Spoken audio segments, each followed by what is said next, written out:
Okay class, exercise 2b, question number 7, find the LCM of following by division method. 84, 27, 35, 45 पहला question है। Division method में हमने इन सब को अगत्था इसके अंदर रखना है और फिर सॉल्व करना स्टार्ट करना है, ठीक है। इसमें आप देखें, सबसे पहले हमने ढूंढना है कि कोई इवन नंबर तो नहीं है। इवन नंबर है ना 2, तो हम 2 से स्टार्ट करेंगे। 2 4 ज़ार 8, 2 2 ज़ार 4, कॉमा का मतलब है कि इसके बाद नेक्स्ट नंबर है। नेक्स्ट नंबर इवन नंबर तो है ही नहीं, लिहाजा इवन नंबर तो इससे डिवाइड ही नहीं होगा। नेक्स्ट 35 भी इससे नहीं होगा, एज इट इज़ उसको लिख देंगे। और लास्ट में 45 भी इवन नंबर नहीं है, वो भी नहीं होगा चेंज। फिर अब इवन नंबर 42 है ना, इसको फिर 2 से करना होगा। 2 2 ज़ार 4, 2 1 इज़ 2, कॉमा फिर बाकी सारे इवन नंबर हैं वो अनचेंज रहेंगे, ठीक है। अब ये देखें, इवन नंबर कोई भी नहीं है। अब हमने 2 के बाद 3 का टेबल यूज़ करना है। हमने प्राइम नंबर सारे नीचे लेने होते हैं क्योंकि ये प्राइम फैक्टर होते हैं।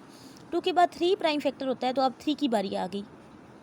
अब 3 7 ज़ार 21 होता है, 3 9 ज़ार 27 होता है, 35 3 के टेबल में 35 नहीं आता, ये अनचेंज रहेगा।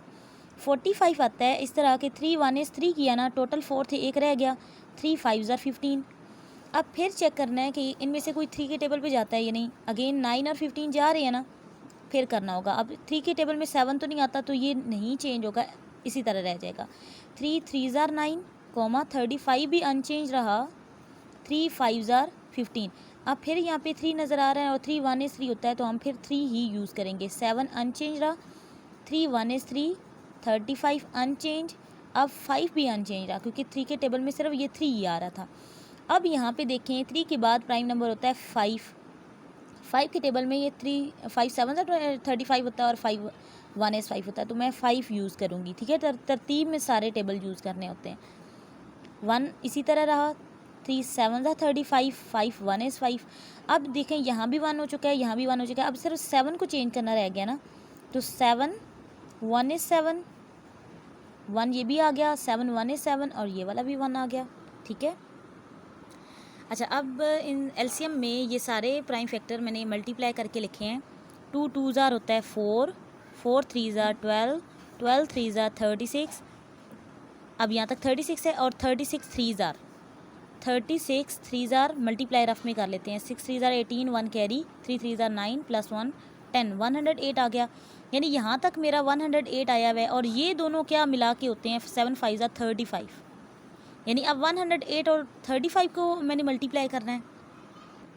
तो यहाँ पे देखिए 105 जो पिछले सारे फैक्टर मल्टीप्लाई हुआ और लास्ट 2 मैंने मल्टीप्लाई किया 35, इनका मल्टीप्लाई मैंने किया तो 3780, यही हमारा एलसीएम आ जाएगा, ठीक है। ये हमारा एलसीएम आ गया, ठीक है। अब नेक्स्ट क्वेश्चन में हमें 14 15 21 28 दिया है। इसको सारे नंबर्स को लिखा। अब इवन नंबर आ रहा है, 14 भी है और 28 भी। 2 से स्टार्ट करेंगे। 2 7 ज़ार 14, 15 इवन नंबर नहीं था, सेम आ गया। 21 इवन नंबर नहीं था, सेम आ गया। 2 1 इज़ 2, 2 4 ज़ार 8, ठीक है। अब फिर ये 14 इवन नंबर है, 2 से फिर होगा। अब 7 ऑड है, इसी तरह लिख दिया। 15 भी ऑड था, 21 भी ऑड था। 2 7 ज़ार 14। अब ये सारे ऑड आ गए। अब 3 का टेबल ढूंढना है।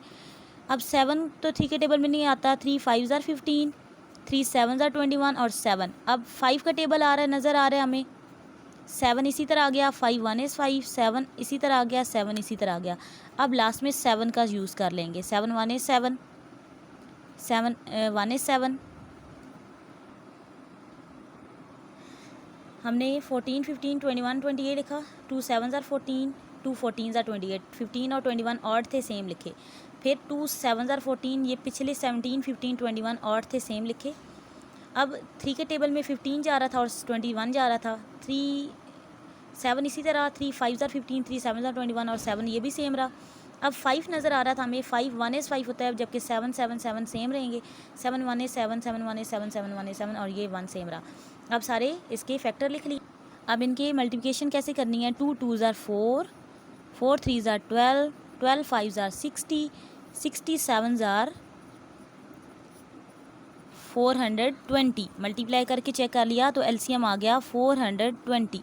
अब नेक्स्ट नंबर में 25 18 36 40 दिए हैं, इनको लिखा। अब इवन नंबर 18 भी है, 36 भी है, 40 भी है, यानी ये 2 से हो जाएगा। ऑड नंबर 25 सेम रहा। 2 9 ज़ार 18, 2 1 इज़ 2, एक रह गया। 2 8 ज़ार 16 बन गया। टू टू ज़ार 4, 0 का 0। अब फिर इवन नंबर 2 18 और 20 हैं, 2 से फिर यूज़ करेंगे। 25 सेम रहा, 9 भी सेम रहा क्योंकि ऑड थे। 2 9 ज़ार 18, 2 10 टाइम 20। अब 10 है, फिर ये 2 से होगा। ये भी ऑड सेम रहा, ये भी ऑड था सेम रहा, ये भी ऑड था सेम रहा। 2 5 ज़ार 10। अब सारे आगे ऑड नंबर। अब 3 का टेबल 9 और 9 को कर सकते हैं ना। 25 3 के टेबल में नहीं आता, सेम रहा। 3 3 ज़ार 9, 3 3 ज़ार 9, 5 सेम रहा। अब फिर 3 1 is 3 हो सकता है, 3 1 is 3, 3 1 is 3 और 5 सेम रहा। अब 5 और 25 5 के टेबल में आते हैं ना। 5 5 ज़ार 25, 1 1 सेम रहा, 5 1 is 1। अब लास्ट में एक ही जगह 5 रह गया, इसने 5 1 is 5 हो जाना है, ठीक है। अब एलसीएम में ये सारे फैक्टर लिखेंगे। अब इनकी मल्टीप्लिकेशन कैसे करनी है। 2 2 ज़ार 4, 4 2 ज़ार 8, 8 3 ज़ार 24, 24 3 ज़ार 72 और लास्ट 2 मिला दिए, 5 5 ज़ार 25। अब इन दोनों को मल्टीप्लाई करना है। रफ में 72 और 25 को मल्टीप्लाई कर लेते हैं। मल्टीप्लाई करने से 1800 आ गया। तो फाइनली रिज़ल्ट हमारा क्या आया, 1800।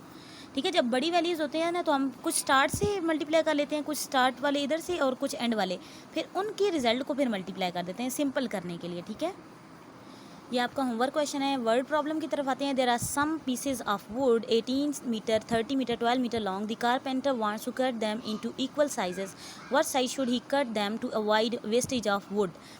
एक कारपेंटर के पास वुड के पीसेज हैं 18 मीटर, 30 मीटर, 12 मीटर लॉन्ग। उसने उन तीनों को इस तरह बराबर साइज़ में कट करना है, इतना साइज़ मैक्सिमम बड़ा होना चाहिए हर पीस का कि उसका फाइनली कोई लकड़ी का पीस वेस्ट ना हो।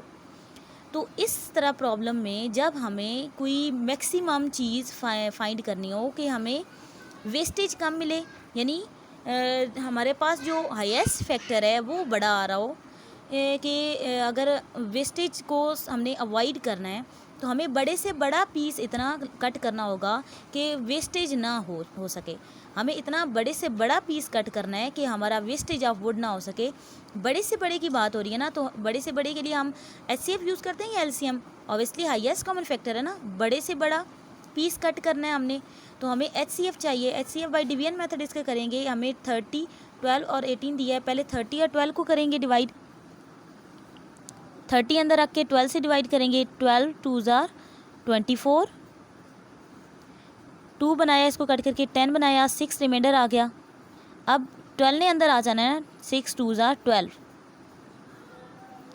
अब इस 6 से 30 मीटर रह गया है ना, उसको आगे सॉल्व करना है।